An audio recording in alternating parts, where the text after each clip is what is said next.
Blog Talk Radio. Hey guys, this is Those Guys with your host Matt Marrero along with the other host, Tristan Walter. And today we're doing another Friday night movies. We've been doing this for years, Tristan. Dear God, when will it end? When will there be peace, Tristan? Well, I mean, in that regard, never. Okay, that's fair. Anyway, our opinions will always be at war with each other, despite the fact that we agree on a fair amount of things. But will this movie divide us? I don't know. I mean, it couldn't divide us worse than, machines and humanity. That is true. But they came together in the end, which, frankly, so here's the thing, right? I think that's a beautiful message. Oh, yeah. It's two things, though. One, I can see why the movie wasn't taken well, at least by some people, because I think, the general public, because I feel like the general public is just, and I hate to say it, but it's just true. And also, to be fair, the movie itself also it kind of sets itself into a weird corner, because here's the thing, not just the movie, I'm talking about the franchise, because in this case, we kind of have to take all three movies into account, right? While I think peace is awesome and it's great, they weren't going for peace in the first movie. Right. To be fair, yes, they were going for survival. And yes, you could say that the characters' ambitions have grown with time, as people do, et cetera, et cetera. But it just feels like the way the first movie was made, it truly does feel as if the first movie was made as a standalone. We're probably never going to come back to this again. Let's make our fun film that we love, because, the Wachowskis love anime and stuff like that. So they're like, let's just give our nod to everything we love and enjoy, and that's that. And then it's like, oh, you guys get to make two more. And both of them were like, not that they phoned in or anything, but they were like, well, we also like peace, so let's have it turn to peace. And to me, it's only a little odd, because I'm not saying that to be fair, humanity would have died no matter what, because I don't think it would have been more realistic. I know realism is a funny word, but I don't think it would have been any better if humanity won and killed all machines. It would have seemed like the most bullshit ending. Because, that's what started this in the first place. Yeah, exactly. Humanity couldn't win before, but now Neo can fucking kung fu sentinels in real life. So, that clearly they can win. I thought that was going to be more of what was going to happen, but not exactly. Well, the thing is, the problem is that, okay, yes, that is anime. So in a true nod to anime, Wachowskis, you probably should have had him kung fu everyone. But yeah. But to be fair, I do feel like this movie was kind of a nod to here's the thing, right? I feel like with the anime that they've been kind of giving the nod to, giving the nudge to, they've been giving a nudge when it's not anime. They've been giving a nudge to, obviously, clearly, kung fu films, right? But when it comes to the anime, I feel like they've been going for ones that are a bit deeper and aren't shonen. Yeah. So, to me, this end makes sense if it were an anime that was a non-shonen anime, where the protagonist has to have that choice and, and such, and goes for a more peaceful route. Very much like a drama-centered type of anime, right? Right. The issue, of course, though, is that because you bring in the influence from other kung fu movies, from other types of films as well, very action-oriented films, because you brought that in, it kind of, in a way, does make people feel, I don't say gypped, but I feel like the general public does feel a little thrown off, because they watch these three movies, and even, when you have the fact that you have Smith and you have Neo going at it the way that they do, in a way, by the way, I do not want to hear anyone saying we can't create a Dragon Ball Z movie, all right? They fucking did in 2003, so don't even fucking do this. I would agree with that. It was also very Superman as well, but still, come the fuck on. That was fucking Dragon Ball Z. Anyone who's but Matt, it's just not a viable license. Yeah, Dokkan, shut the fuck up, all right? Don't even. Don't fucking... It's funny. as soon as I saw them, fly up in the air and start punching, I'm like, oh, so we're about to go to Dragon Ball levels for this fight. Okay, gotcha. And Yeah, I'm no, anyone who's just okay with that. Yeah, anyone who's just like, but the special effects aren't there. Yeah, they were there in 2003, so your Chala Chala heads up your ass, okay? So don't even. Do you want to hear more, Tristan, or should we stop that? I'm sensing a little hostility there. There is no hostility. There is only anger. No, there is only Groot. There is only me. Yeah. Just a bunch of bees furious. No, but my thing, dude, is that I'm not upset at the ending because to me it makes sense.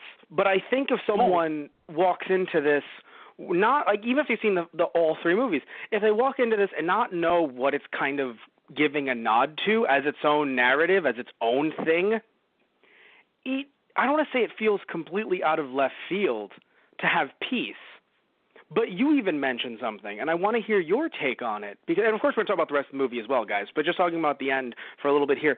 You told me, why would the machines not, just especially because the machines didn't seem as peaceful as they once seemed, because you and I talked about the Animatrix just last Saturday for Saturday, right?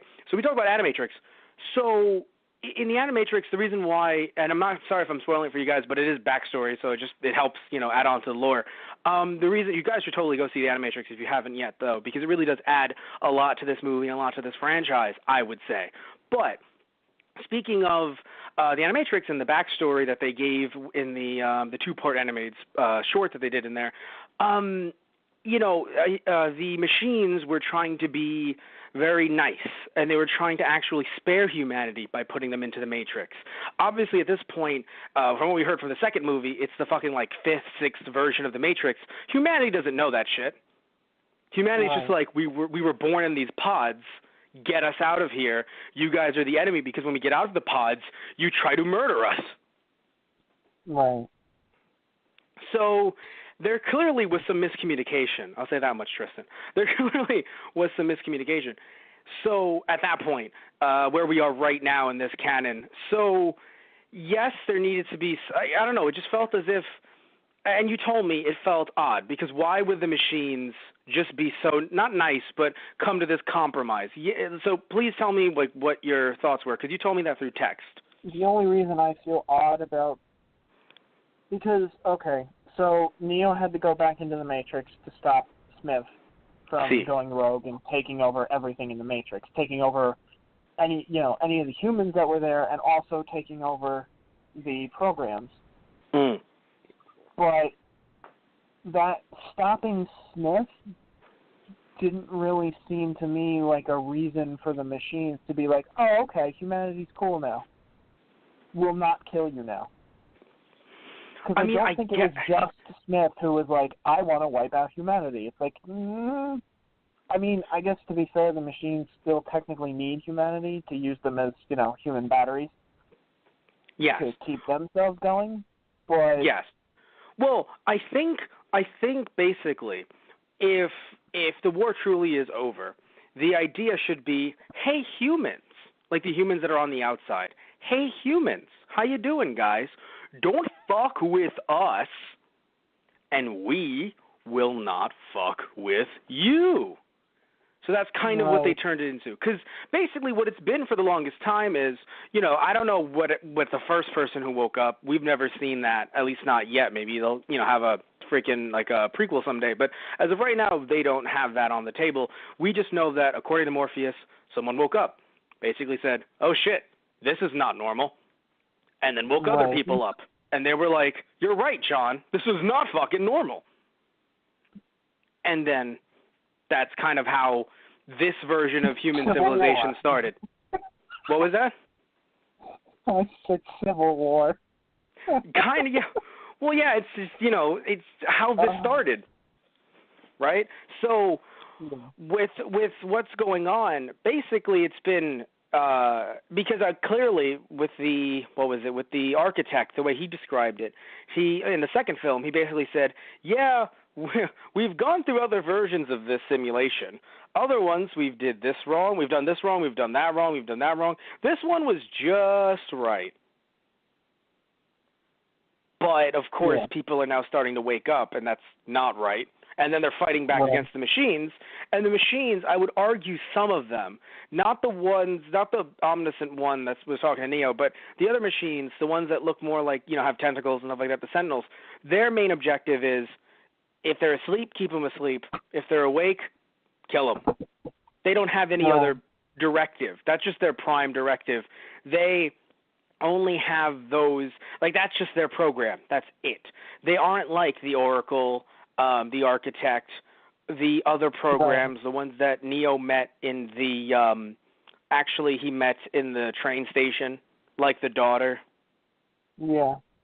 Yeah, very different programs, like the Frenchman. Oh, God.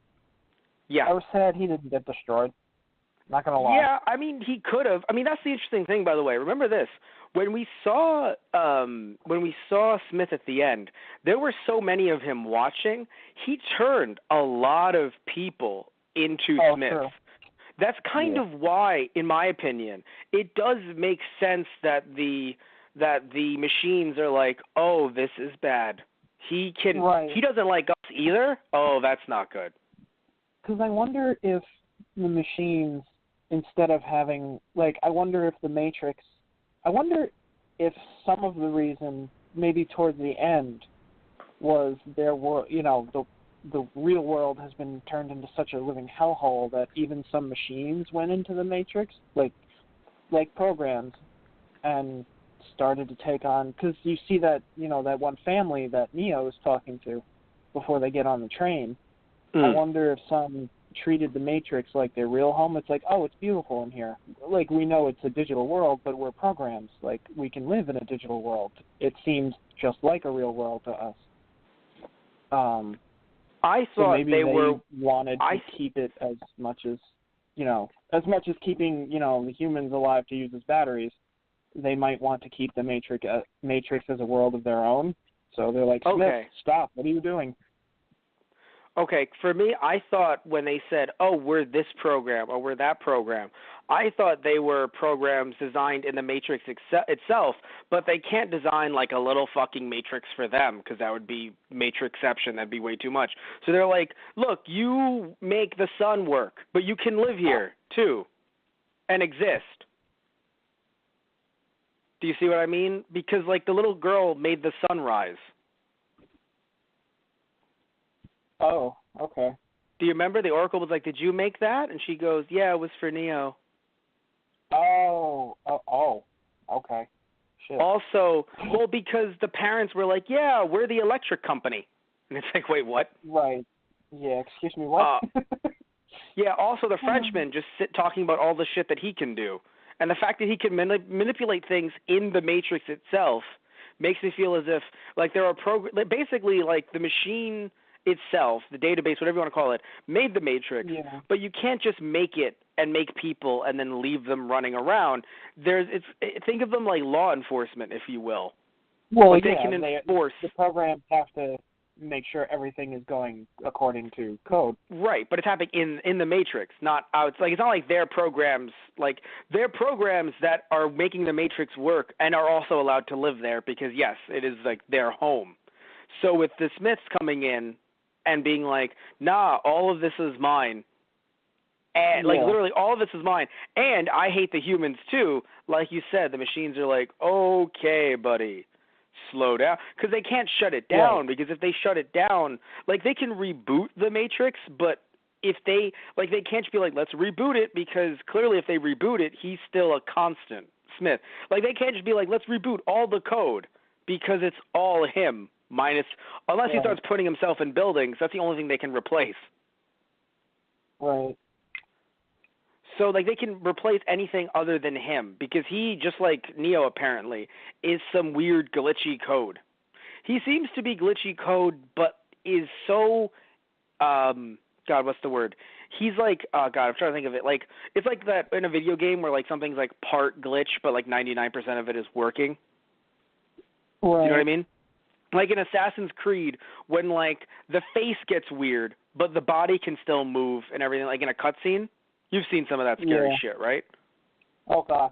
Yeah. Oh no, that shit's fucking terror. If anyone doesn't want to sleep tonight, you got to stay awake. Maybe you got finals or something. Just go look at an Assassin's Creed glitch from one of the newer video games. Holy shit. The faces are fucking terrifying. You'll be good to go for about a good week. You will not sleep. Good to know. So, no, you just won't. But my point, though, is that it's still a functioning body, just the face is fucked up. So it's 99% okay, but that 1% glitch completely... So in other words, he's not like one of those glitches in the Animatrix or in some other... the way like a ghost is talked about or like a vampire. Because when you talk about a ghost as a glitch, you assume it's not all there. Because that's a ghost. Right. You know what I mean? Like, that's just how a ghost works. Like, it's not all there. It's flashing in and out, getting stuck in walls and shit. But when you look at Smith, he's clearly fully functioning. Like, he can walk around, he can, manipulate things, but he's still technically a glitch because of what happened with him and Neo in the first film. Right. By the way, I mean, yeah. Well, you first. He went rogue, first, and then he got the new, that new power to corrupt other beings, whether they be human or program. I mean, he sort of went rogue, but I mean, I feel like he went one step higher because of his fight with Neo, though. Like, he didn't like everything, but it's not like I don't think he was completely like, yeah. I mean, you're right. He did try to hitch his way out of. He was like hoping to get out of that world ever since the first movie. To be fair, you're right. To be fair, he wanted out, but you're right. Yes, his encounter with Neo at the end of the first is what gave him the power. Yeah.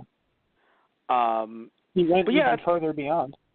He went even further beyond. One thing I want to mention, too, though, is that even though I said what I said earlier about the Wachowskis, adding on these two films, I would like to say that they seem very flexible with their writing, and I do like how they did expand upon some things in the first movie. Yes, I know that you and I kind of wanted them to explore the world of, trying to save people from the Matrix. That would have been nice. But you mentioned it just right now. The fact that Smith was already kind of wanting to get out of the world in the first one, and now in 2 and 3, it's funny how he actually does get out in theory with this one character, Bane, I think his name was, where he possesses his body in the human world. Oh, right, that guy, yeah. Yeah, holy shit. Like it. What's even funnier, by the way, that wasn't Hugo Weaving's voice. The Wachowskis picked him because he's really good at doing a Hugo Weaving impression. Oh, that's hilarious. So that entire movie was just him, just doing a Hugo Weaving impression. Damn. Okay. Which is why it's kind of funny, though, in a way. Like, not that it was funny that he was doing it was kind of funny to me, I guess, because I like impressions, stuff like that. So for me, it was kind of hard to take him seriously because I love impressions. But what I have to say, though, is this. Hearing him do the impression and Neo being like, I don't know who you are. And you just fucking have him going, holy shit. Are you serious? My sentinels must have hit you in the head harder than I expected, Mr. Anderson. I'm even calling you Mr. Anderson. Who the fuck else calls you that? My mom. Holy shit, I'm going to kill you. No, how dare you? My mother is a sweet lady. She's dead. All right, that's it. Now I'm just going to punch you. No, thank you. No, how funny would it be? Your mother was alive, but now she's me.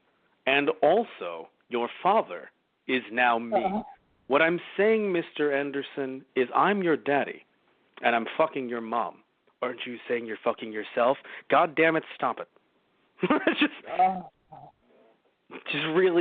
Well, by the way, I loved, how funny was that club?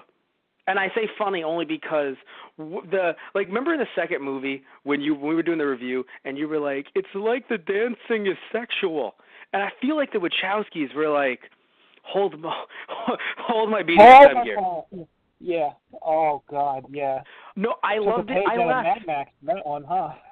Yeah, very Mad Max. No, the reason, let me explain to you why I laughed. I laughed because I was just like, yo, if I was on that mission and we went into that club, I'd just be like, sorry, Neo.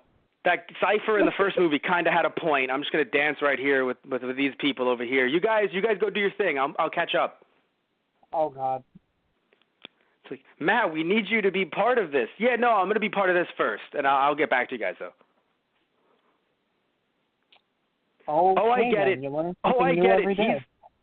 I love it. He's going to sneak attack someone. Probably one of these people over here, not them. Yeah, Sneak you're gonna attack be like is that. what I call my you're penis. You're gonna be like that gimp in the corner that was humping the sink.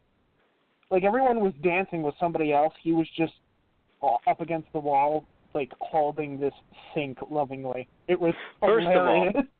First of all, her name is Beatrice. She's a sync program, and she's a lovely woman. I was wondering, I was like, are they going to get Tristan to laugh or not? Oh, my God.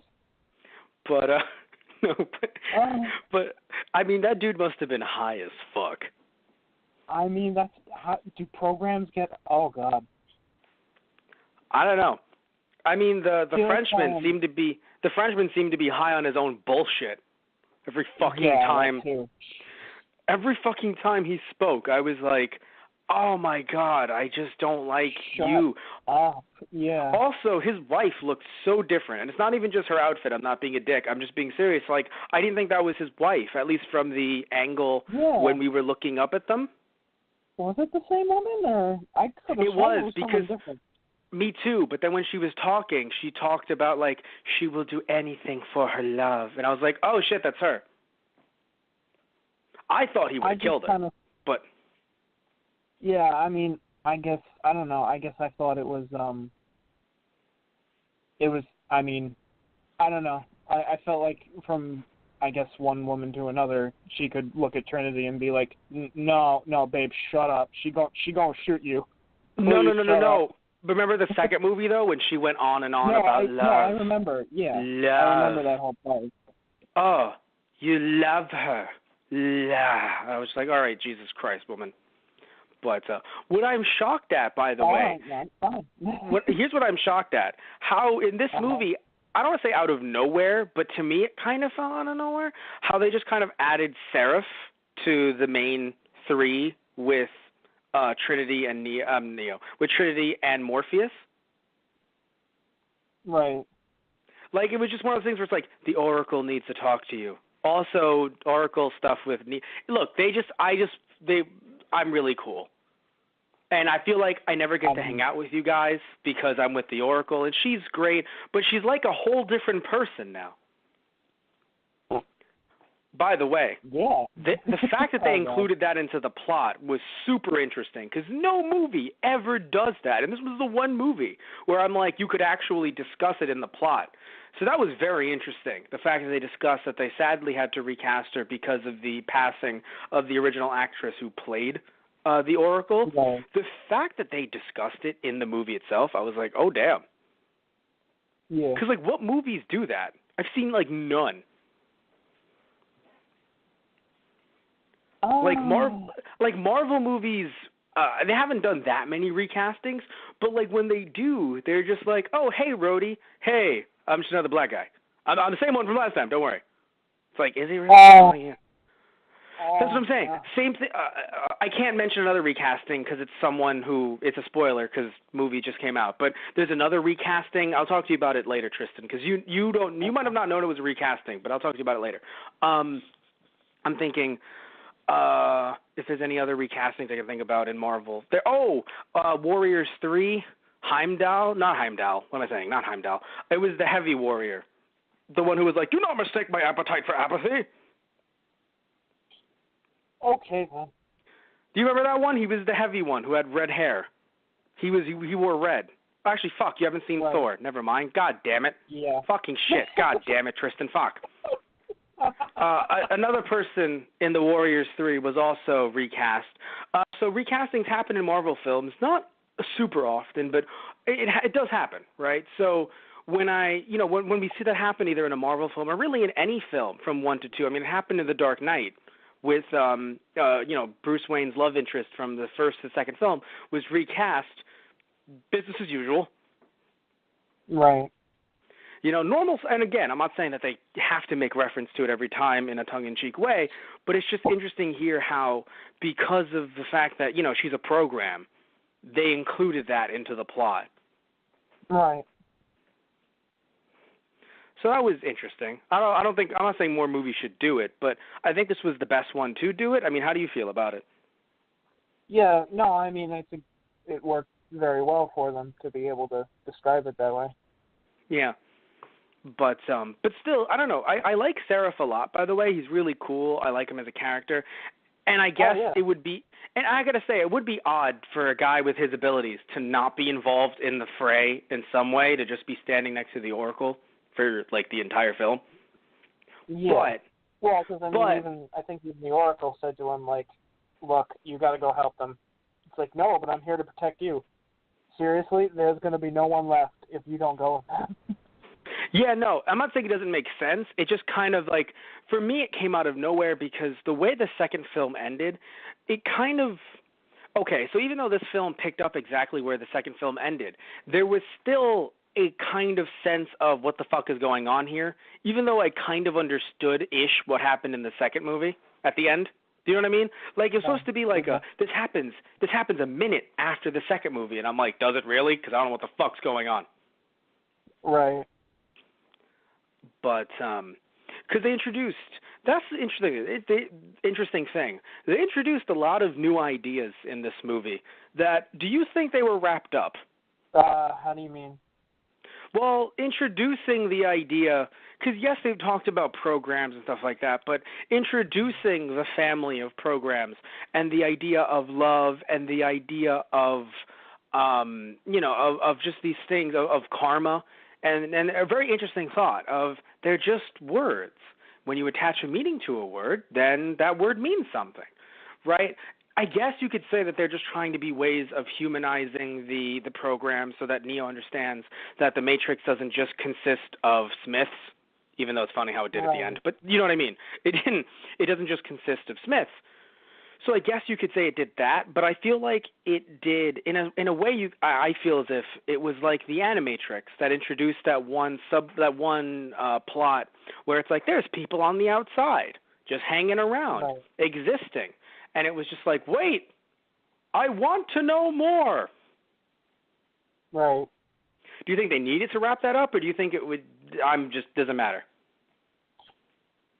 I mean, I thought that was a natural way to progress things, because I really thought it was going to get to a sense where, machines and humanity would live together in peace again. And I didn't necessarily get that sense from how this movie ended. It was more of a, all right, we won't kill each other for this amount of time. Maybe things will be better later. So I hate to be a dick. Yeah. Isn't that peace? All right, Matt. No, but I hate to be a dick, but because look, think of it like this, right? You and I. No, I mean, yes. You and I. Yes, I know, but you and coming full circle, being better than it was when they, when Machine and Man was together in the first place. So do you think it's because you saw the Animatrix that you were like, they'll exist in Zion, not, there's Zion and then there's also the Matrix? I mean, yeah, I guess so. I thought, come back to the real world, the Matrix, and people wouldn't have to be human batteries anymore. But right. I thought that Neo was somehow going to go back into the Matrix and then somehow meld with like the face of the machine that's made by the Sentry. Sentinels.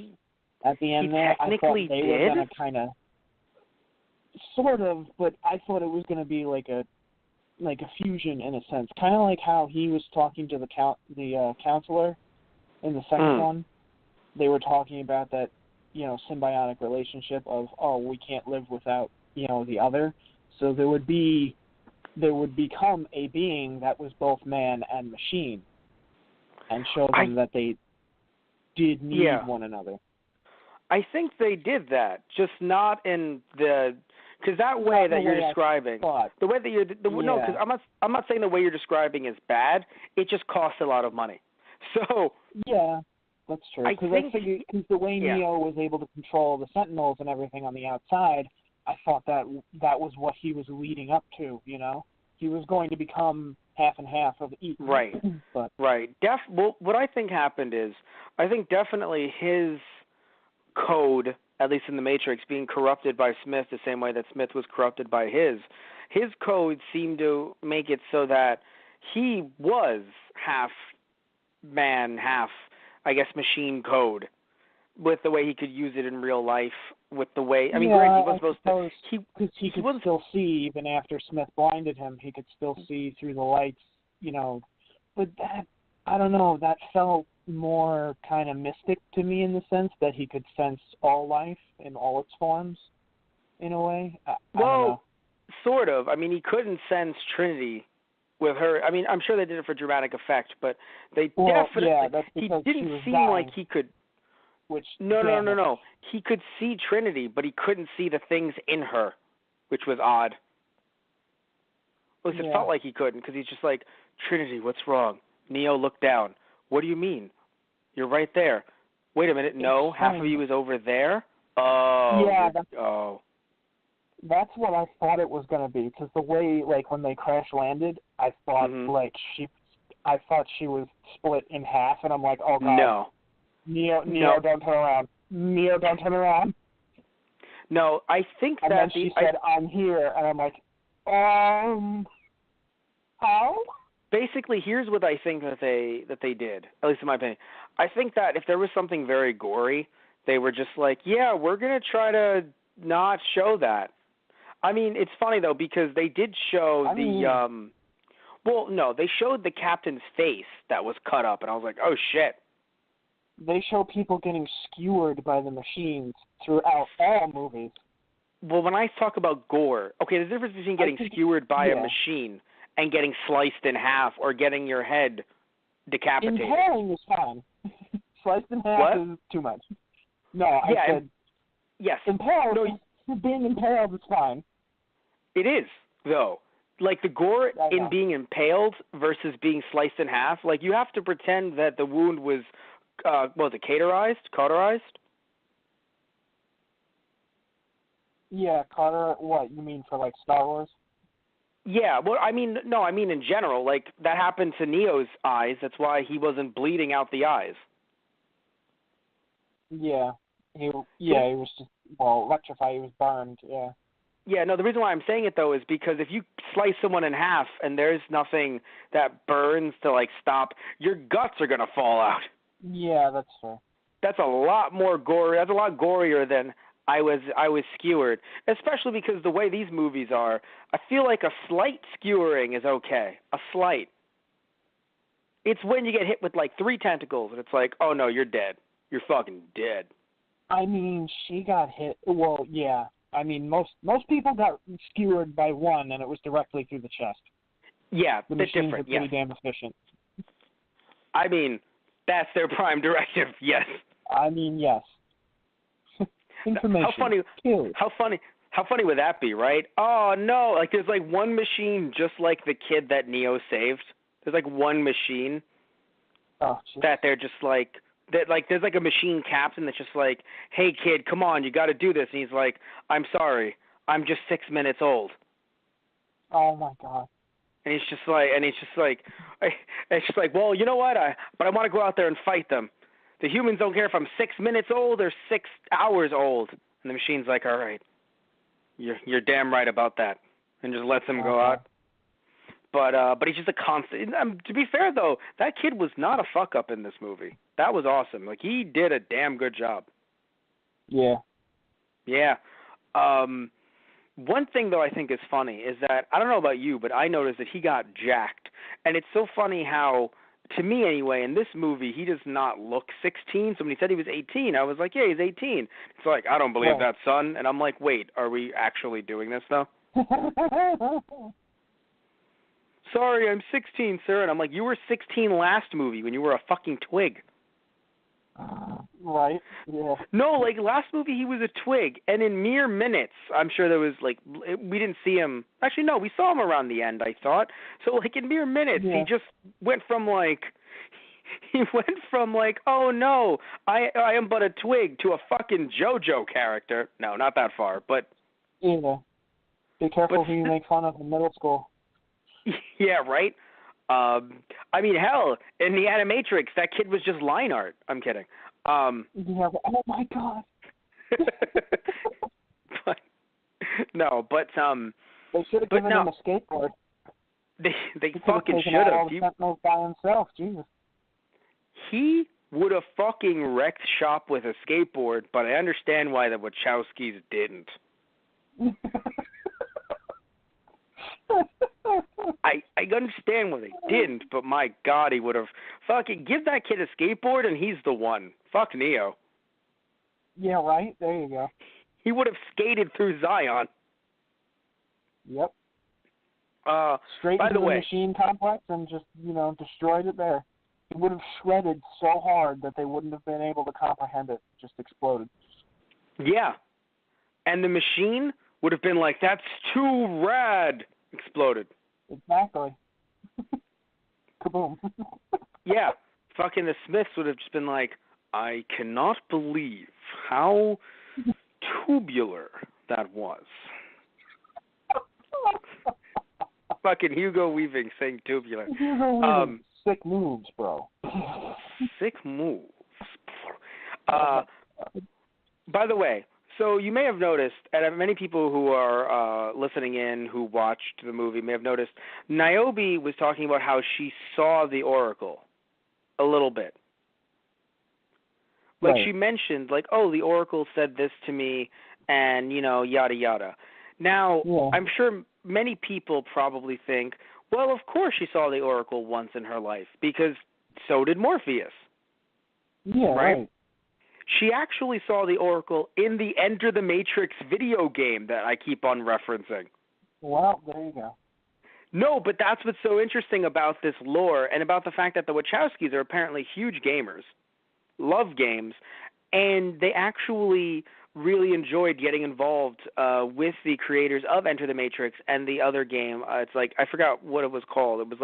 It was Neo something. I can't remember because I don't have it personally, but still, yeah. So they have both of these games, and they really love to work. Yeah, it's just Dragon Ball Z Neo sparking. It's just Neo in the game, but still, the Wachowskis loved playing games, loved helping make the games. So they actually felt as if Enter the Matrix was, like, they clearly believed it to be canon in some ways. Right, part of the story. Yeah, because, I mean, like I mentioned when we watched and we reviewed for Last Saturday when we did Animatrix, the first story has a tie-in, sort of, to Enter the Matrix. Hard to tell just from seeing the story alone. But it has a tie-in to Enter the Matrix, and when you play Enter the Matrix, which I swear to God, it's going to happen one day on the YouTube channel, and those guys play. Might not be with you, Tristan, but it's going to happen. I don't know with who. Maybe just by myself, but it's going to happen.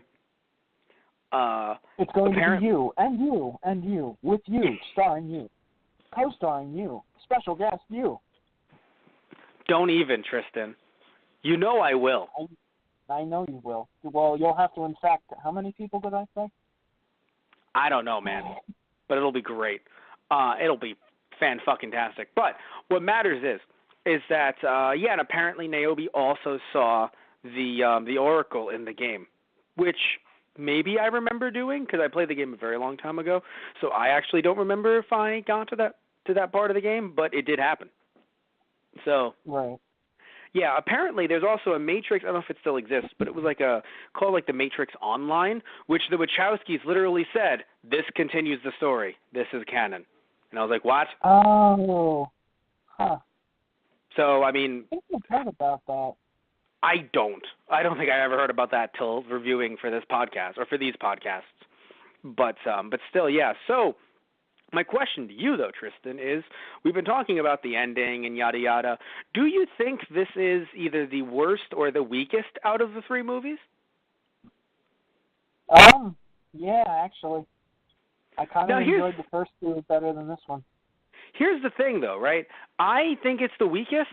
I don't think it's. I feel like worst is a bad word to use, though, because I don't think it's. No. Yeah, it's not bad. It just seemed like a kind of a weak way to wrap everything up. Yeah, so really, it has more to do with the fact that it's just the last movie that's trying to wrap everything up. Yeah, and. Yeah, I mean, I think it makes sense. Like, so the thing, too, is that, I mean, you're not against the idea that it's peace. It's just how the peace came about, yeah? Yeah. Oh, no, I always had it in mind that the conflict would end. I just didn't think it would end that easily. Like, I still don't see, I've kind of reasoned it out a bit, but it still didn't feel like the film really put a, nail to it to say the machines are cool with you now. They won't try and kill you. I think it was. I mean, I think the thing is that, I mean, they're not going to be holding hands. I know you're not talking about that, but, like, still, like, peace is just, hey, at least when it comes to bigger nations, it's, I'm not going to kill you. I'm not going to kill you harder. But there's contingency plans. Oh, no, there are here as well. Okay, cool, but we're not going to do it. No, neither are we. But in case you strike first, oh, no, we will also strike. Don't you fucking worry. Like, that's kind of what happens. Yeah. Like, yeah, and besides, the architect did say, hey, if people want to be let out, we'll let them out. Right. So, yeah, I mean, if there's says, people... I have your word. And he says, what do you think I am? He's like, that was fucked. Go fuck yourself.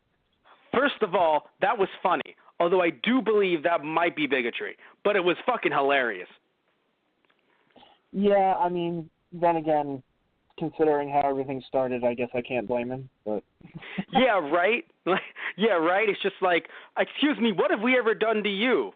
Would you like me to list the atrocities? Yeah, because that's the funny thing. I feel like humanity probably would have forgotten by now, but the machines are like, dude, we remember everything. Do you want to see the tapes?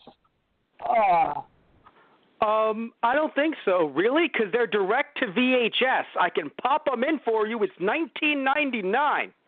And yeah, I was going to say, at that point, we even have a fucking special edition DVD. Because that's new, too. It's been so long. This is the architect now. It's been so long that there's actually a special edition Blu-ray. So, oh my God. Fuck you, too. Just walks away. Yeah. But no, it's, I don't know, man. Like, my whole thing, I still think that it's an odd direction only because, well, I love peace. I feel as if the movies had so much action, it feels not odd that they went in this direction, but it does feel a bit different. And I'm happy that there were certain things that felt very different. Like, I enjoyed how the movies made Neo emotional. Because, I don't know, maybe, I said this over the past two podcasts, maybe some of you guys are tired of me saying it, but I feel like there's so many American movies that, like, the bad guy, or the good guy, rather, gets upset when the bad guy kills, their girl. But it's never, like, full breakdown crying. It's always just like, no. I mean, if it is crying, it's kind of like, no, and then just, well, I guess I'm going to kill them all. Where with Neo, she died because of them, technically. And he went, I'm going to go for the path of peace. Like, after that, think about how many heroes in movies, not superheroes necessarily, but like heroes in movies that are just like, you killed her, I'm killing all of you. And then I'm gonna bring you back to life. What do you do? I'm going to use the occult. Okay, this movie's getting weird. And then when I bring you back, I'm gonna kill you again. All right, this movie's getting really fucking weird. And then, all right, what is he doing? Like, why is he still? He's that far on the revenge path. Right. That it's just like, usually I feel like action movies, I mean, yes, sometimes they do spare, especially like newer ones. They try to, ask the big question and then spare the person of their, who's going to get their wrath. They spare them at the end. But I feel like many movies that I think of, like from the 80s and 90s, and I think you can too, think of them as like, we got to destroy. It's a war. It's a war for a reason, right? Versus, let's come to a path where we can both work together in some way or another, or at least exist without trying to murder each other. That was an interesting concept, which you're not disagreeing with, but still, it was an interesting concept. Yeah. I just do feel like it ends with some of the themes that we've had throughout the three movies, which is kung fu action punching. And guns. Don't forget guns.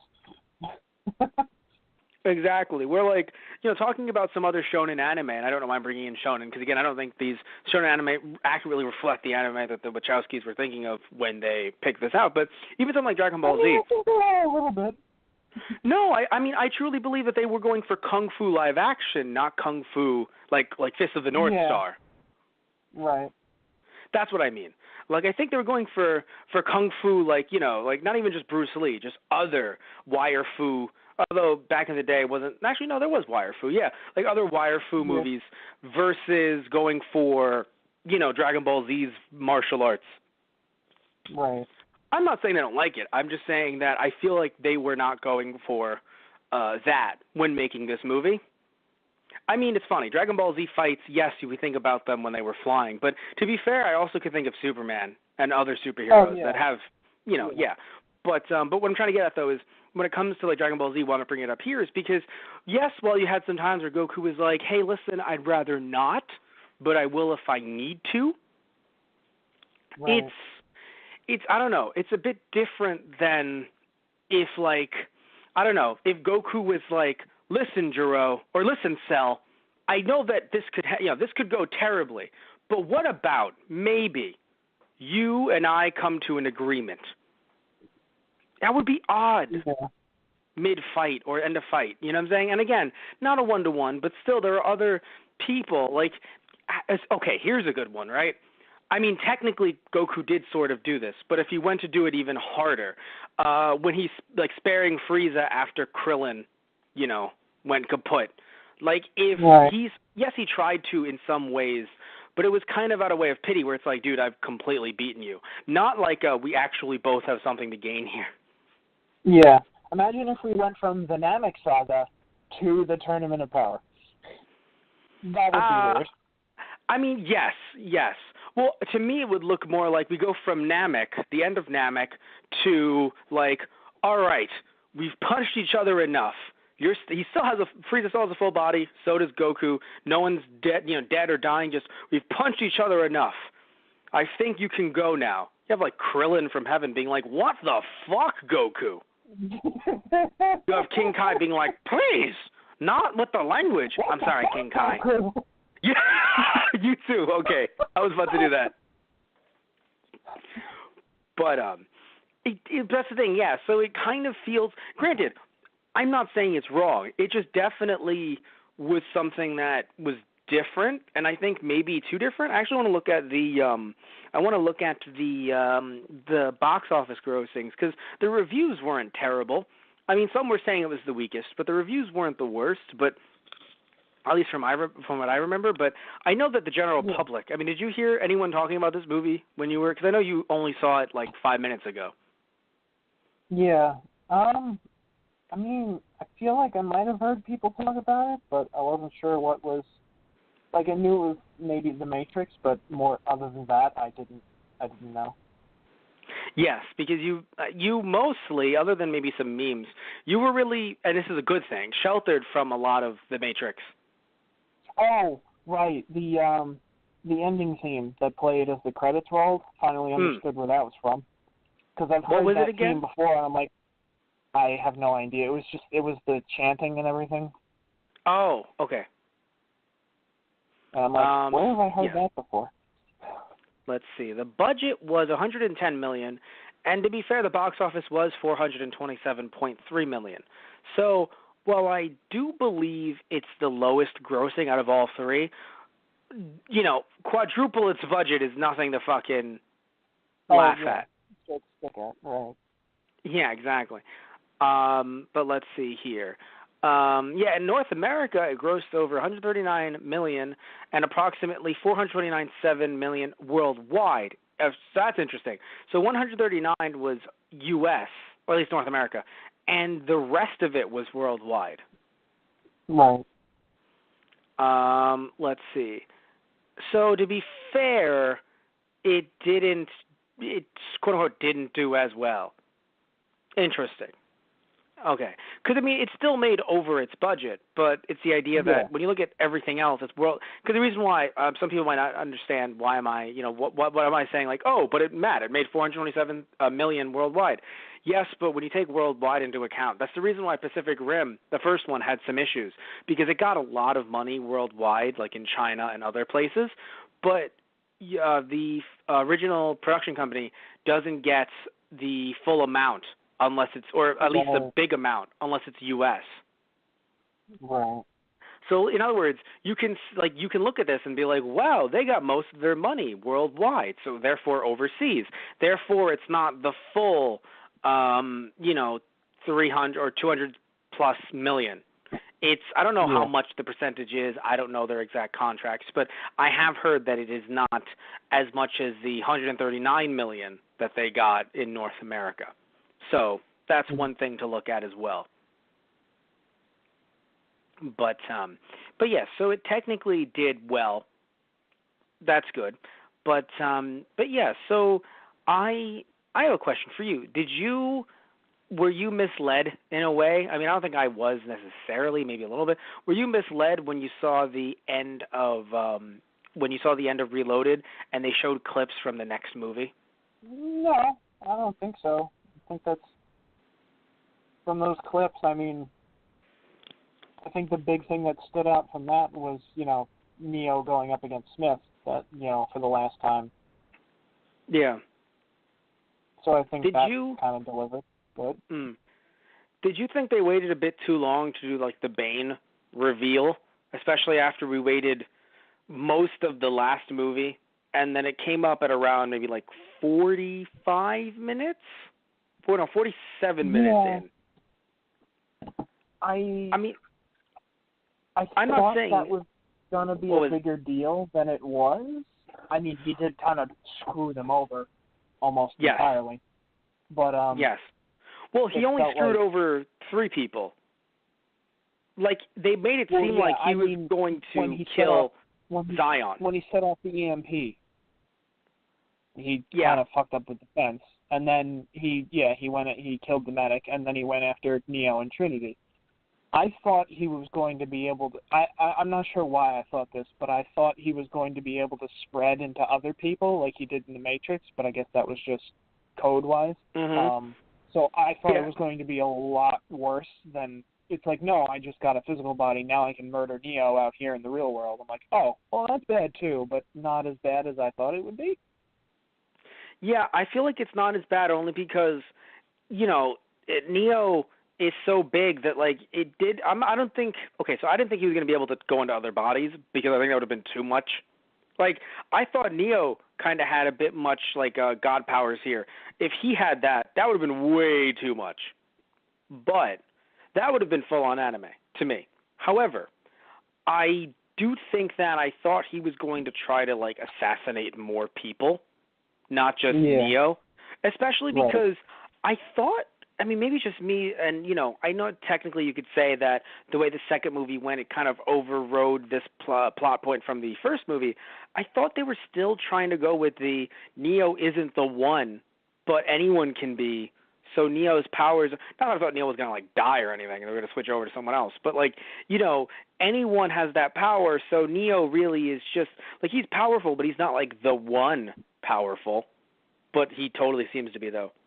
Like, they've kind of erased all doubt with 2nd and 3. Like, no, don't worry. That's like the Oracle said in the second one. That's what we needed to tell you at the time. Yeah. Well, I think it was just for Neo to believe it himself. Yes. And I think after a while he does come into his own and, like, no, I can do this. That is true. It's just I don't know. It kind of felt like there was going to be maybe some other people either helping him or some other people developing some kind of power. Like, it felt like it was, if you're not Neo, don't even try. I mean, people, of course, had to try, of course, to, like, subdue. Right. But it felt like it was like it's a subdue effort. There is no winning. Right. And, of course, if you're Neo just like this felt anime to me. Even though I'm not saying it didn't make sense based on what they had done before, to be fair, but still at the same time, the idea of like, oh my God, Neo, you're blind. Don't worry, I can actually see better than before. You fucking say it? Well, thank God you became blind. Something people don't say.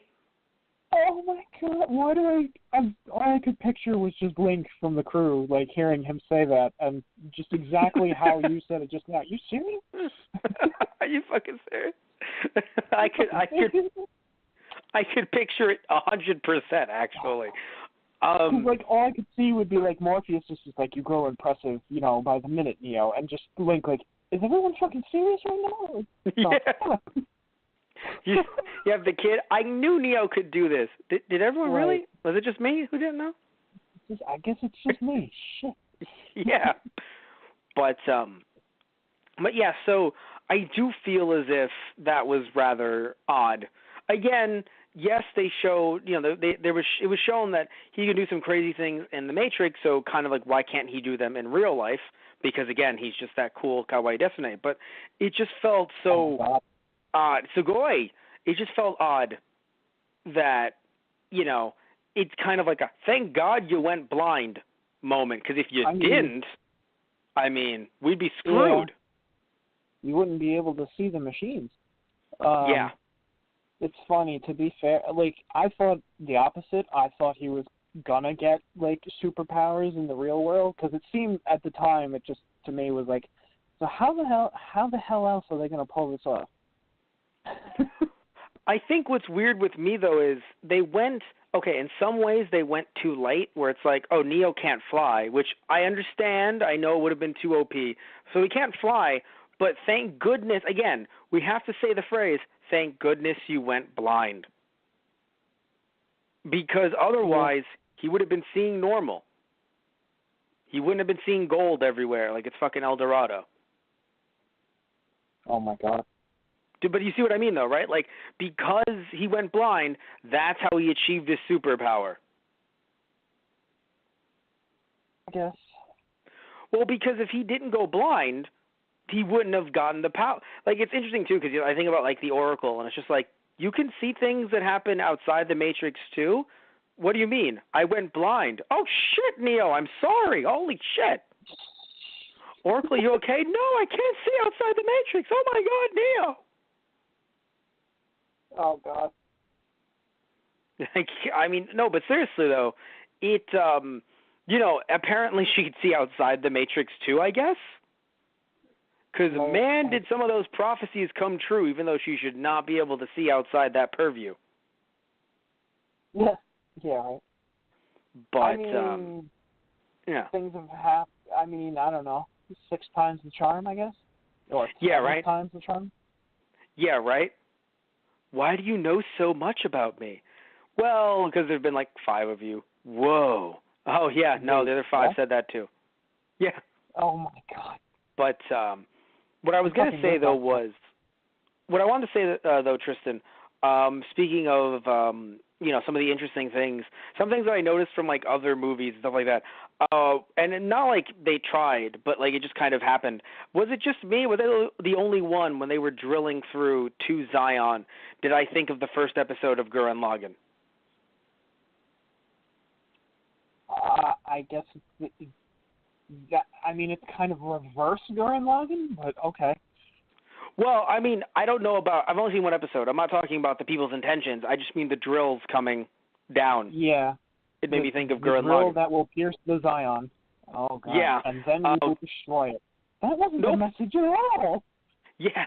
By the way, just as a tie-in to this movie, as I mentioned, the Animatrix, they're going to drill into Zion, and then they actually messaged Niobe about that, and then that was taken care of in the game. They actually drilled into Zion in this movie. Yeah. All roads lead to canon. That's cool that everything comes together like that. Super cool to me, actually. other thing I wanted to mention, and this thing, I know it's been a while since you've seen the film, but I just saw it recently, so for me it's stuck in my mind. So maybe, if I could send you a clip of it or something so you could, confirm, like, post-podcast. I felt like the part of Zion that was drilled into, right, the heart of Zion, where they had the command center and they had the pillars and, the way it led down and everything, the turrets, it felt like the same set, and I'm not kidding, I'm being dead serious, or not the same, but a very similar set to the prison in Guardians of the Galaxy. Yeah, I can see it. That's oh my funny. God. I'm happy it's not just me, because I noticed it. Here's where I noticed it, right? When the Sentinels crashed into that command center, when they were like, oh God, and they ran, I was like, oh, that looks like the heart where they actually flew out of the that one part of the prison where they or where they turned off the gravity. Yeah. So when I saw that, I was like, wow, this is odd. And then when they cut to the outside of that center where they're showing people fall and things crash, I'm like, and the turrets, and I'm like, it really does feel like it though. And again, I mean, when it comes to Gurren Lagann came out after this movie. But when it comes to Guardians, of course, Guardians came out way after. So I would kind of wonder, it's like, have I not seen enough sci-fi stuff where that's just the normal design? Maybe a live action, But, there was that one woman who, to me, I was like, you trying to be Ridley? Because I think that's a Ridley homage, Because, we saw her shaved head. She's just going around with, a tank top, just fucking over aliens. And I was like, I know machines, but still. I'm just like, yeah, you do your thing. Going in tunnels, I'm just like, yeah, you do your thing. And then she died, and I was like, no, don't do that thing. Right. It's funny. It's funny, though, because, she lived like Ridley. She died by her enemies like Ridley. Spoilers! I'm kidding. I haven't seen Alien, but nor the sequels. But I want to, and it's funny. Anthony Toto's been telling me, you should see Alien. And I'm like, you want a podcast on it, right? And he's like, you should see Alien. That doesn't sound like a no to me. Yeah, right? Exactly.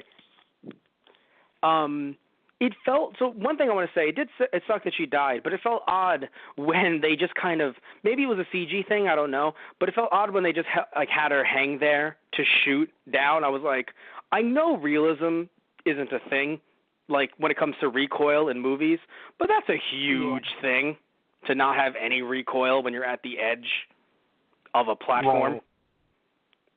In my head, I was like, you should have been shot up and then fallen down. Really dumb on my end, I know, to say that, but it's just it just felt odd when because you're in the Matrix, especially because this is a movie that has a Matrix kind of thing. I expect no realism in physics whatsoever. But then when you're like, we're in the real world, and you have a giant-ass gun, and you're like, hold me off towards the end of it, and then I'll shoot. And it's just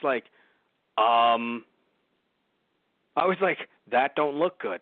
And the fact that the only problem was that the machines got in the way, or the Sentinels got in the way, I was like, oh, that should have been a lot worse for many other reasons. Right.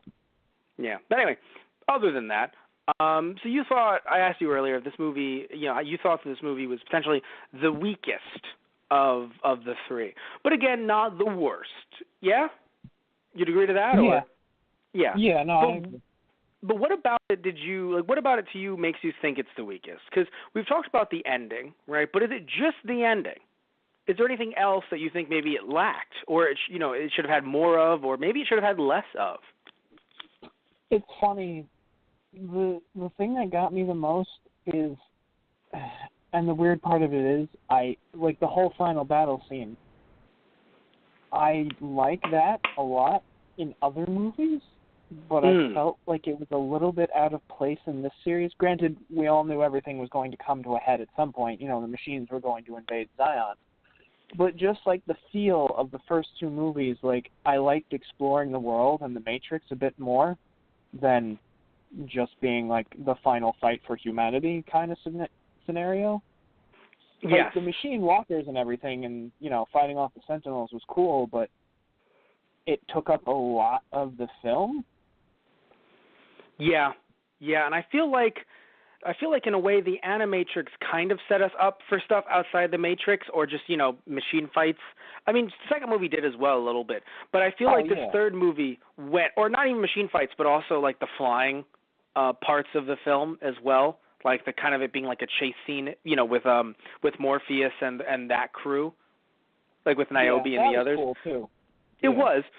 But it definitely felt out of place. And I think that, you know, it's why it's kind of hard to make a movie like this, because, or a franchise like this, because if it was a TV show, you could have, oh, that's an episode dedicated, or that's, you know, a couple minutes dedicated to this. Like, you can cut it up a certain way. Right. Versus the films where they're like, okay, this film, like, you know, the first Matrix is dedicated to, you know, this. And then the second one is going to be a lot more kung fu heavy, a lot more fight heavy. And in a way we thought a little bit too much in a sense, but still that's kind of what the movie, what its roots were, right? Is that, hey, we're going to fight, and hey, here's going to be some guns and stuff like that. Where this one, not all of a sudden, but so much of it was dedicated to, I think, the climactic battle that in a way it feels as if, not that I'm saying it should have been cut, because I hate when, you know, a movie is cut so much and there's so much, you know, removed from it, but in a way it felt like the battle could have just been added to the end of the second movie if they had given it more time. Granted, second movie was long, don't get me wrong, but, I mean, if they had added an additional 30 minutes to the second film, which I believe was also 2 hours. I believe it was. If it was 2:20, then don't worry about it. Right? I'm wrong. But I think it was 2 hours as well. So, or 2 hours and 9 minutes, something like that, just like this one was. So if you added the additional 30 minutes, maybe even 40, I know some people might go, oh God, 2 hours and 40 minutes, but really that could have been pretty much this film. Now, yes, you would have cut out a decent amount of stuff with the Oracle, which, you know, wasn't good, and you would have cut out some Smith stuff. But really, when it came to the Matrix, Smith didn't really do much in the Matrix that couldn't have been shown in this movie. Like if this movie was added on to the second film, right? Yeah. So I don't know. Like I'm not gonna try to say like, oh, they tried to split the two up, and you know, and because I don't want to accuse them of like taking one script and splitting it into two, like some movies have actually done. Like the Fantastic Four script, the 2015 one, they took one full script, split it into 3 movies, and thought that they could actually make 3 movies out of one script, and it bombed because it was just too slow. And I don't think this movie could be accused of being slow at all with all of its action scenes. It's just different action than what you and I think many moviegoers who came in to watch this movie, this franchise, were accustomed to. Right. You know, which I have to say, you know, again, as a TV show makes more sense. Maybe if it's animated, you can go a bit heavier and do things that are a bit different. But in a way, it's a bit like if, I mean, the way to really describe it, I guess, in terms of anime is, you know, we've talked about before G Gundam, right? And how G Gundam was a bit different with Gundam, where it took a more fighting approach, less kind of war heavy with kind of, you know, tactics and things like that. They went there versus with G Gundam, where it was just one man on his lonely shonen mission looking for his, I think it was his brother or his brother, I believe, looking for his brother and fighting in his mech against other mech in other nations, right? That's kind of what G Gundam was. Now, the reason why I'm comparing the two is because while that is different, that's at least 2 different series. It would be like if Dragon Ball Z, out of nowhere, was just like, you know, it's like Goku. It's like, yeah, King Kai, you have to learn how to pilot this robot so you can fight in space. Okay, King Kai. And then he starts piloting a robot for an arc, and you're like, what the fuck? Right. That's the way this movie kind of felt, because, granted, it's not like Neo was piloting robots necessarily, but like the mechs, which by the way looked beautiful, especially seeing mechs like that in a movie, in a U.S. film, live action style. I was like, wow, this is actually beautiful to see. This is stuff that truly was dedicated to video games like Armored Core and a bunch of other video games back in the day. So looking at this, looking at this style in a film is beautiful. I mean, the effects were great. They didn't really look that out of place, in my opinion. Some faces looked a bit off, depending on what scene you were looking at. But most of the time, watching Smith's face, wobble as Neo went in for that close-up punch. That was actually fun. I love the rain Yes. effects, too, when they punch each other and, like, blow the rain away. That was really cool. It was. The funniest thing about the rain, though, is I know it's supposed to be heavy rain, and I'm not saying that heavy rain can't look like that necessarily, but it was just so funny how, to me, it felt like they had, the fake rain right on top of Keanu Reeves' head. Right. Like, it's like, all right, we got the showers coming down, we got the fake rain. Can we put that right on Keanu's head? Oh, God. Because you could see how the rain was just dripping. I mean, just like from his face, like abnormally so. It was kind of funny. Again, I'm not saying a heavy rain can't, when not with no obstruction, can't come down really hard on your face, but like it just did in a way that I was like, yeah, it feels like it's the fake rain. Like, you know what I'm saying, like when they have like showers or wherever you want to, just blasting water. Right. It felt like that, and I kind of chuckled because he's just trying to talk. He's just like, but you don't like he's just swimming. He's just swimming in whatever's hitting his face. But yeah, so what I'm trying to get at, though, is the effects weren't the problem. The machines, like the mech, weren't actually the problem. But to me, though, I have to admit, and I don't know if this happens to you. I've told you this happens to me before. Long, very, very long mech fights tend to have me become lost. Not like I can't follow what's going on, but my mind does start to wander. I don't know why. I really don't know why. But there's something about two people, or even more than two people, if it needs to be, punching each other or fighting each other, throwing each other around, that keeps me more, like, kind of keeps my focus in check versus giant wanton destruction via machines or giant robots or things like that. And something against giant robots. I love giant robots. I love, Super Sentai and Power Rangers with their mechs and their Zords. But there's just something that, especially in certain Kamen Rider, which you haven't seen some of these that I'm about to discuss, Tristan, but some of the bigger crossovers where it's just like, oh no, the enemy's base turned into a giant mech, and we have to get into our, either cars or bikes or whatever, and we have to fly on and drive on the mech and destroy it and stuff like that.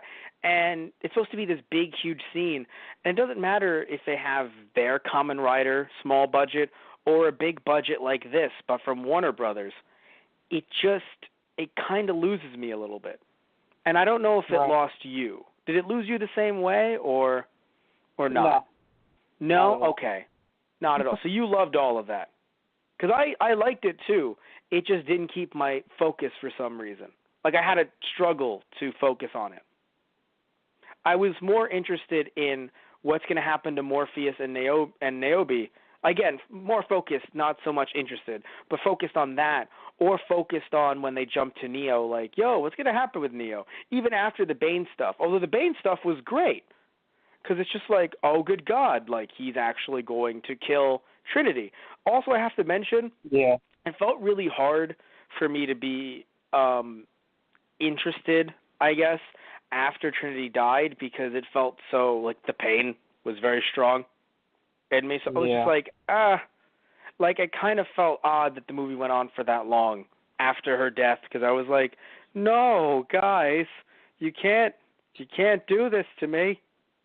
I mean, I kind of realized as soon as Neo said, I have to go, that when she's like, no, it's like, I know you have to go, and I'm going with you. I'm like, you're not going to make it out of this alive. I knew right then. I'm like, oh, you're going to die super hard. Okay, but here's my question. Don't. Here's my question. Are you okay with how she died? Because I'm not saying that she can't die in, like, a blaze of glory. But it felt odd. Like, what killed my girlfriend? Well, what killed your girlfriend, Neo? Technically a plane crash, but that still does not describe it in any sense of the word. I mean, I was okay with how she died, because they were able to basically get through the blockade and he made it in. Okay. So yeah, I just imagine again, if it wasn't the two of them, I don't think anybody else could have gotten him in there. Even Niobe with, like, and she's an awesome pilot. Like, that was beautiful. Like, them going through maintenance shaft and everything. That was great. I'm glad we got to show off her piloting skills, but Yes. in a weird way, it was kind of their connection that got them through that. And Yes. to have her die out, because Neo wasn't coming back after that encounter either. I mean, we Yeah. all kind of knew this was his last shot. If even the Oracle said, you don't win tonight, we're all fucked. I'm gonna level with you, Neo.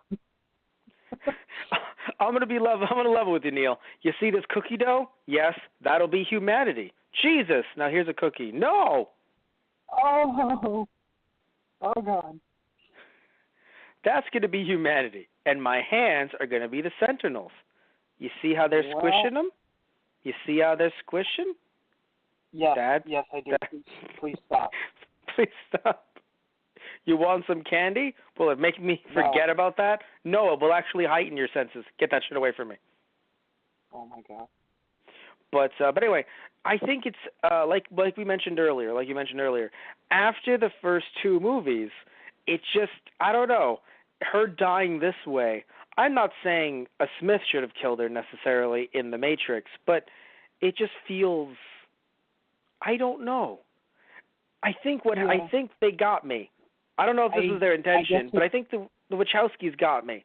After they made a world that was fake. I mean, of course, both worlds are fake to us, but they made a world that was so fake, but had so much hyper action in it that then when you show the real world, which of course there's action again, the mechs and everything and the explosions and having the Sentinels, of course there's action, but having her die the way that she did felt, I don't want to say mundane, because obviously it's like, Matt, they're trying to get into an enemy blockade in a fucking ship powered by this electricity that shoots out and everything, and this EMP and all this crazy shit going on in the background as well. It wasn't mundane, but it was so different than what had come from the first two that I'm just like, oh God. Also, I never wanted Trinity to die, so I never thought. Not that I'm saying I thought that everyone would have a great life, but there's certain people that you feel like they're not going to die or they're not going to be killed, and you think, oh, Neo, perhaps, but not Trinity. Morpheus, definitely. Yeah, I'm actually really surprised that Morpheus lived to the end. I'm not going to lie. Yeah. I'm happy. I'm super surprised, though. Oh, yeah. No. Oh, really happy about, by the way, that he and Niobe did not kiss. I mean... But they're not together. I'm fine with it too. She's with what's his name? She's technically with the other captain. Yeah. I'm not going to lie, I kind of thought they were going to. Well, look, the guy's a dick, yes, but that still doesn't mean that just because they went through means that they should get back together, That's my thing. Yeah, that's cool. Yeah. I mean, I guess I would see it more now because now he's like, I thought you didn't believe in the prophecy. She's like, no, I don't, but I believe in him. So it's kind of they kind of came to an understanding, but... Yes, but the understanding shouldn't be we should Oh, no, sex. Yeah, no. I did not mean to imply it that way at all, but... Okay. No, because the kissing thing implies that they're going to get together and then, for survival. So I just feel like... my fucking gosh. What would you prefer? What would you prefer? Every damn time now. What would you prefer? For survival, shitting on that last line in Jurassic World, or would you prefer a Dragon Ball Evolution reference? Your call, Walter. Smith looks as angry as you are right now. If you guys don't know, I watched the movies again. They're on in the background as again, Mr. Morero. As we're talking about them. I have them on in the background for any new listeners. So with Neo, you mentioned earlier you thought Neo was going to become more machine and kind of meld a bit more, I guess, prominently.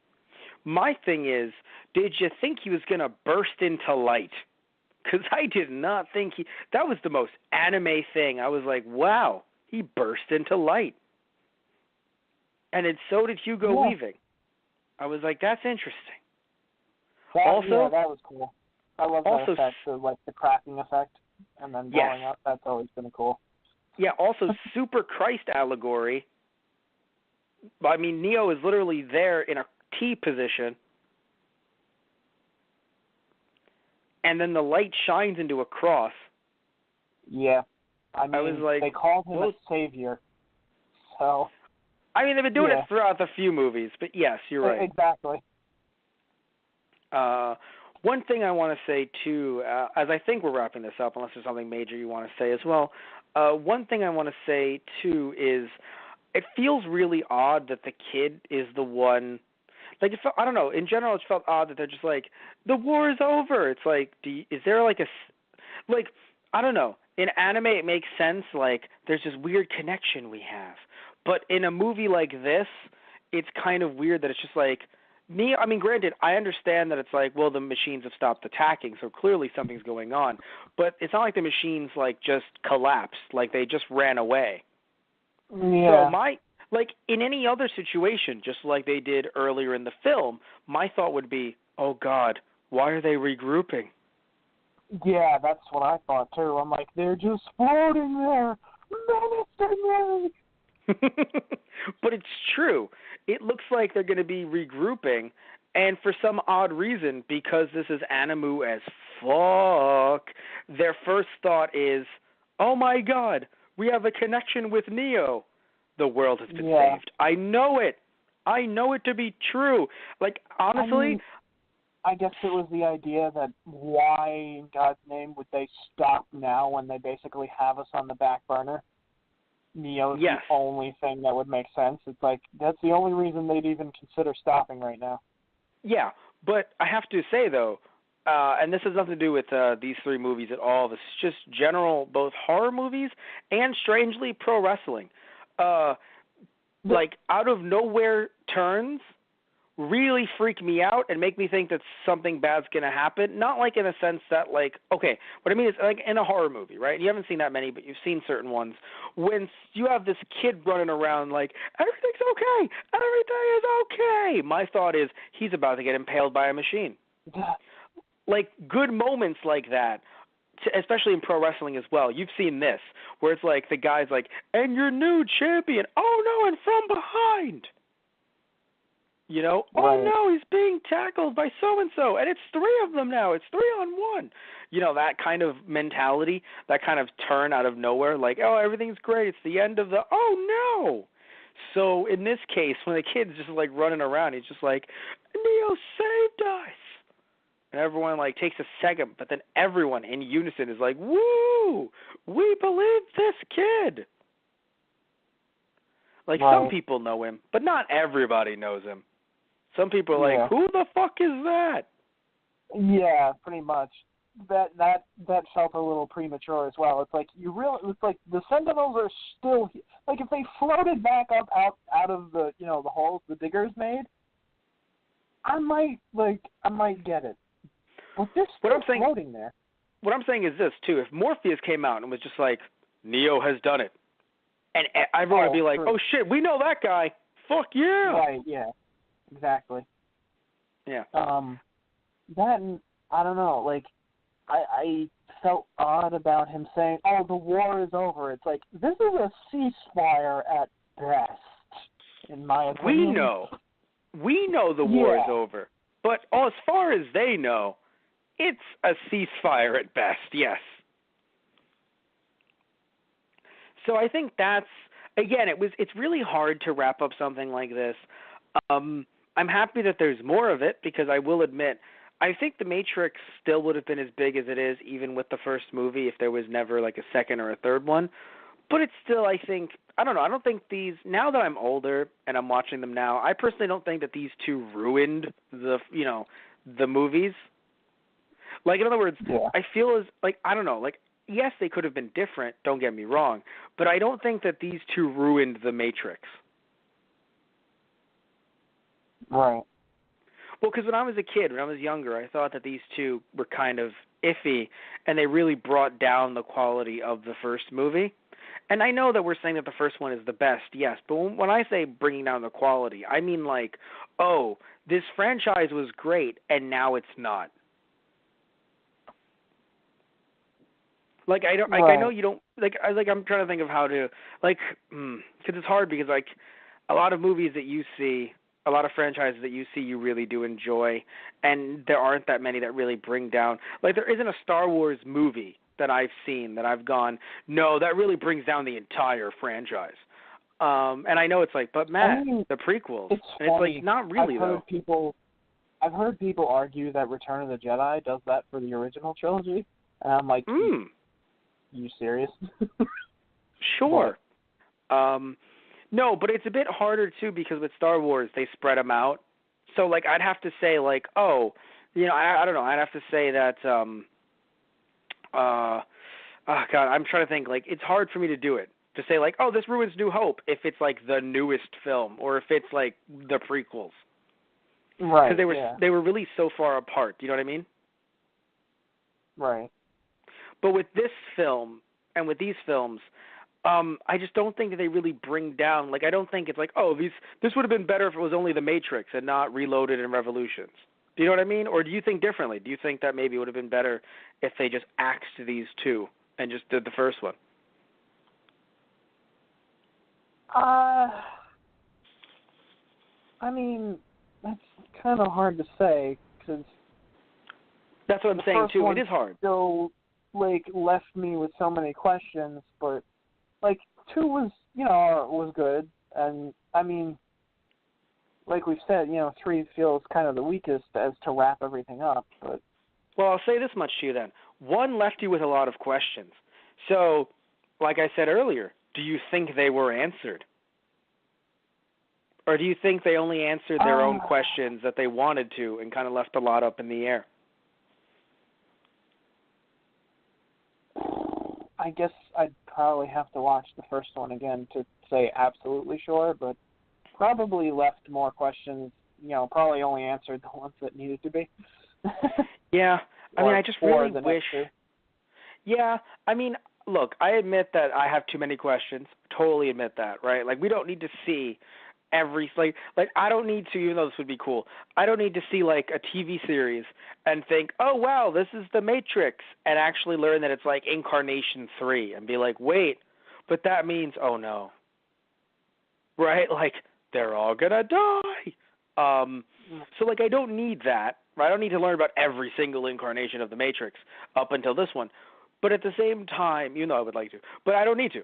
But it does feel odd, and I know I'm going to keep on, talking about this, but like they went really far out of bounds outside of Zion, and we didn't see those random people, or like we didn't see one good robot.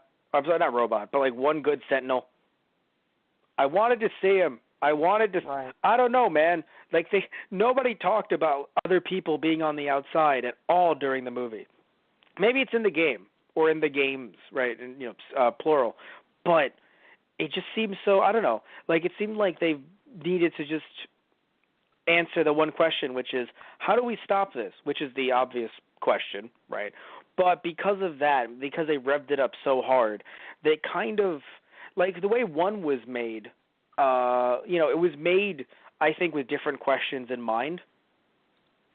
Like, It wasn't, like, I don't know, like, it wasn't so much to me, oh, we need to have this major blowout war to stop everything. It was, how, like you said, in the second podcast, why you wanted to see them save more people, because it felt like a, underground, one person at a time kind of thing. Right. Not so much like, we have an army. Well, we have a Smith. It's like, wait, what? But anyway, either way, though, weakest, but not the worst. I don't think I would say it's like the worst movie I've ever seen. I don't know. I just think there's so many good things about it, despite, all the stuff that we've been saying. Like, just the love that Neo and Trinity shared. I think because of how real it felt to me, not with the first movie, but the way they expanded upon it in 2 and 3, it does feel frustrating that Trinity died. There were a bunch of other people that died as well, that some of them I felt a little bit for, but I don't remember them showing some of these characters throughout the first two films. So it felt odd that we were supposed to care as much. Like, I cared about that captain, the one that was talking to, the kid. But at the same time, I thought I only saw him in this movie. Yeah. Maybe. I think so. Maybe 5 minutes in the second one. Maybe. Yeah, at the very end. Yeah. So that's my take on him. Then that other woman, the one who I'm like, you're basically Ridley. She was cool, but I didn't know much about her to be like, I mean, yes, I was like, no, you seem really cool. You were doing a good job. But it wasn't, I don't know, like it kind of felt empty. Now, I'm not saying we should have killed every person on the main cast, but I think as much as I love that Niobe lived and that Morpheus lived and, stuff like that, maybe one of the two, maybe the captain, the one that's with Niobe, maybe, I don't know, maybe someone else. Because I also loved the physician. She seemed really cool and really badass. And then she dies, and I'm just like, I feel like I should care more. Because, I do. But, ow. That sucks, right.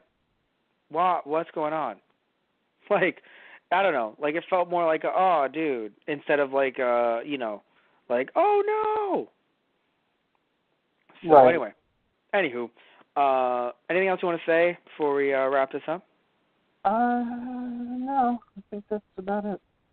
All right. So I just want to say thank you all so much for listening in, but don't turn that dial.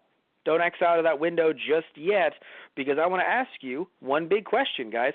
I want to ask you, how are you listening to this? Are you listening to this through our Blog Talk Radio account, blogtalkradio.com/thoseguysonthe-radio, or if you're listening to us on our YouTube channel, you can comment below and tell us, hey, I'm listening to this through YouTube, which our YouTube channel is Those Guys on the Radio, or maybe you're listening to this through our iTunes, where you search up Those Guys on iTunes. You can download all the different podcasts that we've done throughout the years, and Saturdays, Friday night movies. We've done Monday night movies even. We've done TV Tuesdays. We've done Star Wars Wednesdays. We've done Doctor Who Wednesdays. Tristan, Doctor Who's coming back soon.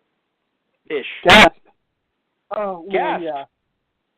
August. Well, not soon. Yeah. Oh, August? That's nice. Oh, That's somewhat soonish. I think it's August. Maybe the very end of August, but... I could swear it was October, but... I thought it was at least September. God damn it. You go on the Google machine as I'm talking to everyone about what we do here. So not only do we have our Those Guys on the Radio stuff as well, you can go check out our Those Guys Play stuff on our other YouTube channel, Those Guys Play. We have a lot of fun stuff there as well. We started off doing Let's Plays. We're currently on Those Guys Play Season 4 when it comes to those Let's Plays. We also have Matt Beats Games from his childhood, where I play games that I've played from my childhood, but I haven't beaten them yet. Even when I was a kid, I didn't beat some of these games. So I'm actually returning to beat some of them. Also have Matt Beats Games, just me doing that in general with some games that I haven't beaten. But you could also see not just those, but me do What's in a Cart, which is me opening up certain carts that I've bought online to see their legitimacy, see if they're real or fake. Who knows? Also doing What's in a Box, which I've done with Tristan and a few other hosts that have come on the channel as well. Basically, we put a console or some kind of system, some kind of handheld, perhaps, in a box. You guys can see what it is, but the person that I bring on cannot. So they have to put their hands in the box and feel the console or whatever it may be and see what actually gaming-related thing it is. So that was a lot of fun bringing you on for that, Tristan. Can't tell everyone what it is, but it was actually, go check it out, guys. But it's actually really funny, you just being like, what in the hell is this? Because it wasn't something you were familiar with at the time. Also want to mention that we have Super Sleepover as well, which we're bringing back this summer. We're going to have a lot of sleepovers this summer, where I bring on a different host, and I go up one-on-one against them in a certain video game. The game that you and I went up against each other with, Tristan, was actually Dragon Ball Z Budokai on the Nintendo GameCube. And why? Because you and I have a very special connection with Dragon Ball Z Budokai. In fact, you and I have played, I think, like 75% of the game through Those Guys Play Dragon Ball Z, which is also on the channel as well. And then you can even check out TG Productions, too, where I just have a lot of funny skits and weird stuff usually goes on there. If you want to see where to follow all those different videos, you should totally subscribe to all 3 channels. What we could also do is go check out our website, tgproduction.net, our Facebook, facebook.com/thoseguysontheradio, and you can tweet at us or follow us on Twitter at @thoseguysradio to find all of our posts through those social media accounts. And Tristan, when is it coming back? Coming back? Doctor Who. Oh. Were you not looking it up on the Google machine? No, I was. Okay. While you're looking that up on the Google machine, I'll also mention some of our awesome merchandise that you can actually get over at tgproduction.net/merchandise, our website. But again, the /merchandise right there to get some of our cool T-shirts and other fun things like posters and stuff like that through tgproduction.net/merchandise. And also you can get some of our stuff that I'm selling from my personal collection, not just our T-shirts, but also some things like retro video games, pro wrestling merch and stuff like that, anime, manga, over at our eBay, which is ebay.com/USR/ThoseGuysRadio. Tristan, how you doing over there? I'm getting nothing.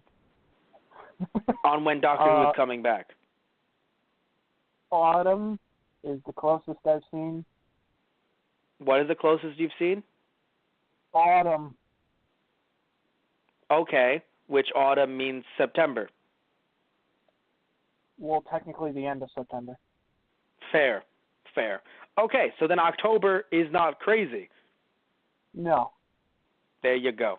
Also want to mention our Patreon, tgproduction.net/Patreon. A lot of different cool tiers there. Depending on what tier you give to, you can actually get some really cool things from us as well. Different podcasts, different ways you guys can add on to the podcast, to the Let's Plays, all that stuff. Also, we do Keikaku Corner as well, so depending on what tier you give to, you can actually suggest, really kind of demand, and kind of work with us with different podcast topics.